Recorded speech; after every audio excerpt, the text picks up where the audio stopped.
Pisces, Sun, Moon, Rising, Cross Watchers. Welcome muli dito sa reading nyo. Kumusta kayo? Yan, lahat ay welcome manood. Naman ang zodiac sign ninyo as long as gusto nyo manood dito. Maraming salamat nga pala sa mga laging nanonood, bumabalik-balik, hindi nag-i-skip ng mga ads, nagla-like, nagko-comment, nag-share, mga nag-subscribe na, nag-follow na, bawat isang subscribe nyo, follow nyo, malaking tulong po yan sa akin kung gusto nyo po akong suportahan, tulungan, or kung na-appreciate nyo po yung mga readings ko. Thank you rin po sa mga generous na nag-a-avail ng membership, subscription, mga matatagal na, hindi umaalis, mga nagpapadala ng star, super thanks. Kung gusto niyo ng private reading ko, dumiretso kayo sa one and only official FB page ko. Kayo po ang mag-PM sa akin doon. Pwede rin po kayo mag-join ng subscription doon kung gusto niyo maka-avail ng other exclusive perks. Tandaan nyo lang na maraming fake na gumagaya sa akin. Kaya pag walang check, hindi meta-verified, hindi ako yon. Kapag in-add friend kayo, pag una-unang nag-message sa inyo, hindi ako yon. Ha? Kayo ang magsasadya po sa akin. Kung gusto nyo pong mag-inquire, okay?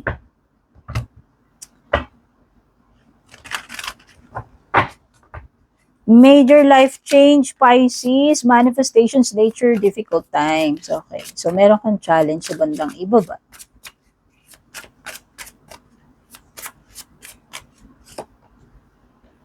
Six of Pentacles, Earth sign, Emperor, Aries yan. Five of Wands, it could be another fire sign. Eight of Cups, water, nakapareho mo. Queen of Swords, air. Air. So, lahat ng elements nandito kasi merong may fire, may earth, may water, may air. Prominent lang yung energy ni Aries. Tsaka ng mga air. Daming air. Okay. So, unahin na natin yung pangit na card, yung difficult times, no? Sinasabi rito, Pisces, na kailangan mong maging aware, prepared, kasi pwedeng merong mga unforeseen na problema. Kasi pwedeng may upheaval, chaos, perils. So, expectin mo na yan na maaaring merong difficult times na paparating. At ang sinasabi dito sa baraha mo, maging prepared ka. Diba? Pero, meron namang mga magagandang pangyayari dito. So, yun lang naman yung nakita ko. Pwedeng merong mga mahihirap na situation na paparating. Pero overall, magaganda yung mga fortune cards mo dyan, no? Nandyan yung magagandang manifestations. Nandito yung major life change, positive ito ito lang naman yung mahirap yung challenging na lumitaw, yung difficult times. So, sinasabi rito, pwedeng merong nature dito. Nature or outdoors. So, baka ito ay isang activity, outing, camping, hiking. May kinalaman siya sa nature, outdoors, animals, farmlands, or ocean. Baka yung iba sa inyo, baka may summer escapade kayo, hahabol kasi Mayo na di ba? So yan, pwedeng yung iba sa inyo dito may outing na may mga nature sa paligid, di ba? Kumbaga, this is a time na makakapag-travel ka and at the same time, ma-experience mo yung nature, makakapag-relax, makakapag-heal sa iyong soul. Ayan. Kasi itong nature na daw na ito, ay makakatulong para sa iyong this is good for your soul and makakatulong din siya sa iyong healing. Okay?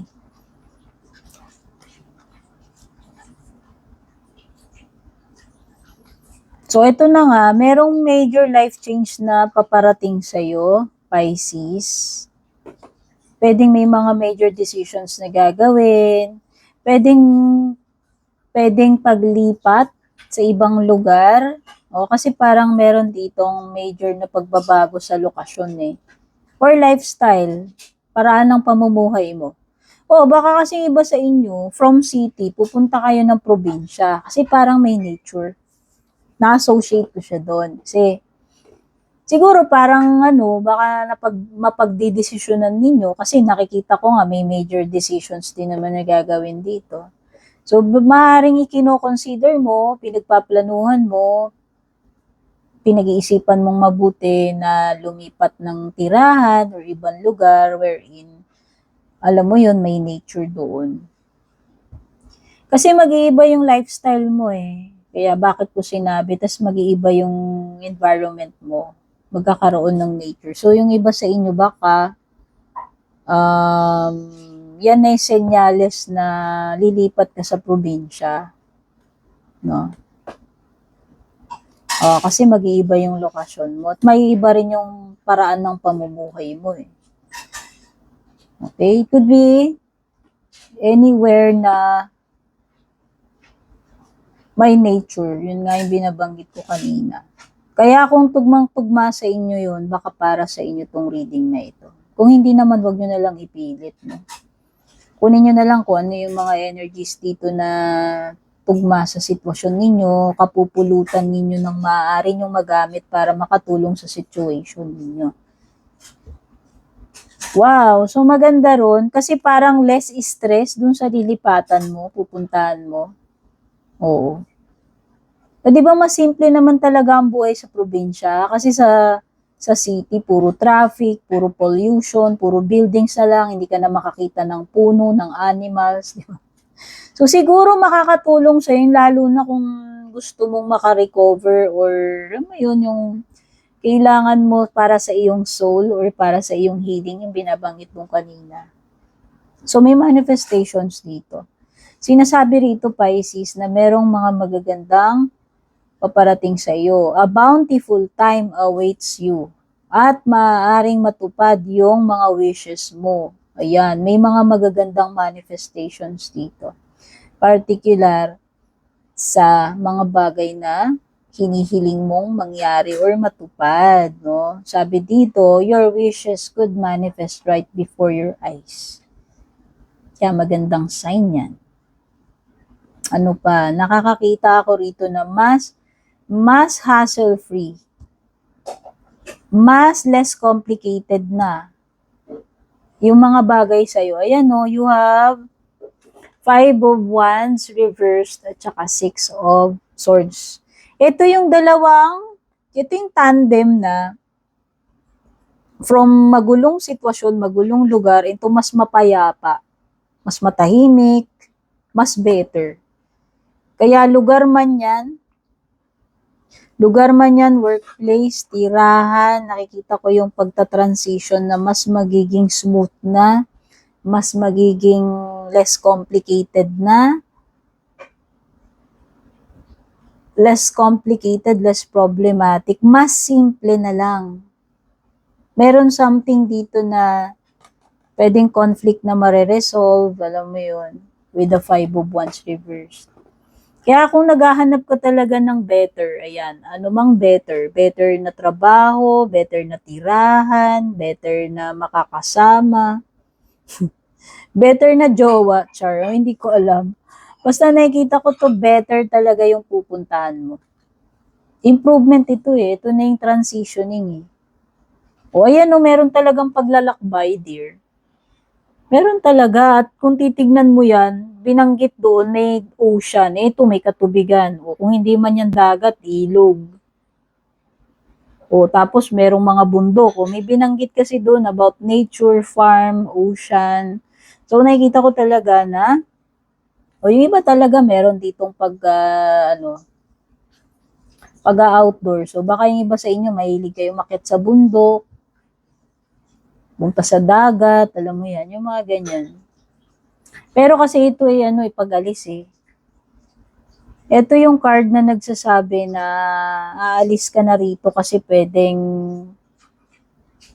naghahanap ka ng greener pastures or pwedeng naghahanap ka ng something better, or pwedeng naghahanap ka ng ano yung magbibigay ng happiness, fulfillment, meaning.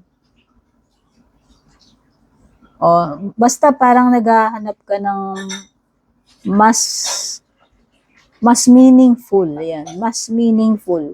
Pwedeng connection to, relationship, or pwede rin namang about job, or bagay na ginagawa mo. Nandun yung nandun yung magbabaka sakali ka susubok ka Nalandun yung lalakasan mo yung loob mo na iiwan mo to para doon sa bagay na yun. Okay? Nakakakita ako ng pwede rin pagta-travel to. O kung pagta-travel to, biglaan, mabilisan. Kung situation to, kailangan mong maging mabilis, mag-decide, mag-take action. Kasi si Knight of Swords siya. Palusob energy to Hindi pwede yung papatay-patay ka rito, alam mo yung petiks-petiks ka dyan, para kang naglalakad sa buwan. Hindi pwede yung ganun. Ha? Yun nakikita ko dyan. So, ang ganda, itong Emperor mo is a sign ng nasa tamang path. Okay, ito, ha. Etong tatlong cards na to, sinasabi na nasa tamang landas ka. Lalo na itong dalawa. No? Kaya kung meron ka mang gagawin na paglilipat, pagbabago, feeling ko lang nasa tamang path ka. Ito yung path papunta sa success. Ito yung path papunta sa katahimikan, kaayusan. Sabi ko nga, meron ditong pagta-transition into something na better. Ayan may tulay. Kung titignan mo to, parang tulay. Tapos ito is paglalakbay. So, something na may kinalaman sa travel or paglilipat, transitioning, pagdadaanan mo. Basta ang nararamdaman ko lang dyan, magiging okay. Mas magiging maganda, smooth, mapayapa. Place man yan or situation.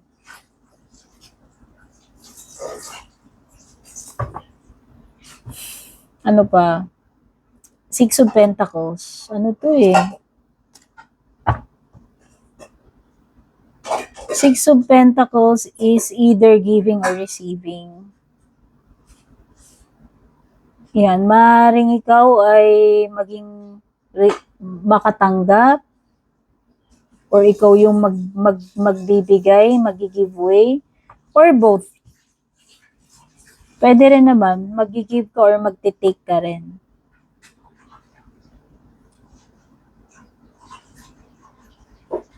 Parang energy exchange yung pakiramdam ko dyan.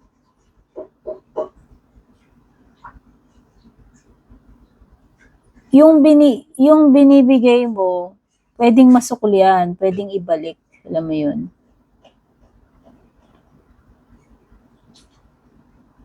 Oo, pwedeng matumbasan yun. Parang energy ng matutumbasan. Kaya mong tumbasan or kaya nilang tumbasan yan sa'yo. Parang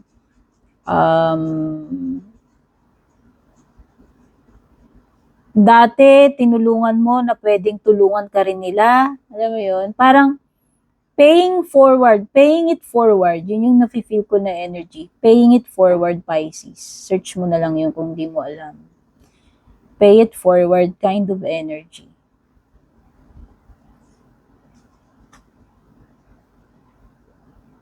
Pwede rin naman kasing assistance talaga yun Pwede talagang may marireceive ka na money or tulong. From someone na natulungan ka niya before, pwede mo siyang matulungan or vice versa, no? Natulungan natulungan mo siya before, tapos ikaw naman yung, pwedeng ganun parang ibinabalik yung favor, alam mo yun?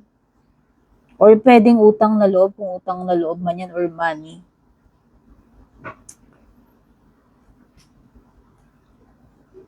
Sa love life, okay. Punta tayo sa love life mo.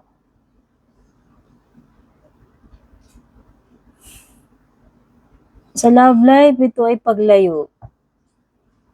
Mas pipiliing putulin, tapusin na lang itong connection na to.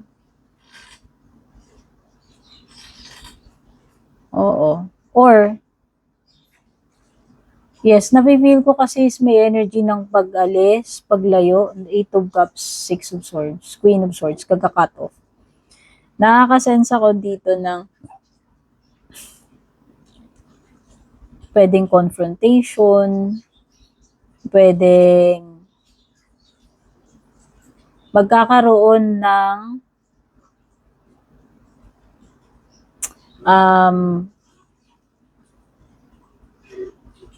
pag ano ano ba yung tawag dito, pag ko-confront or pag sasabihin ng derechahan, prangkahan, parang ganun. O, pwedeng ano yan, pwedeng actually parang pagpapaalam na sasabihin na lang na okay, ayoko na, tapusin na natin to, pwedeng hindi na ako masaya rito. Kasi may energy dito na parang hindi na masaya. Aalis na lang, mag-move away na lang. Or, meron kasi ditong ayoko na ng problema, ayoko na ng complications, ayoko na ng conflict. So, para matapos na to, puputulin ko na lang to, ako na lang yung lalayo, ako na lang yung aalis. Kasi, hindi na ako happy, alam mo yun. Kasi hindi ko mahanap yung bagay na hinahanap ko dito sa'yo or sa relationship na to. Naghahanap na ako ng mas malalim na connection, mas meaningful na connection. Hindi na ako magsesettle sa ganito. Yun yung mga napipil kong energy. Okay? So, yan yung inyong reading sa ngayon. Kita-kits next time. Godspeed, babush.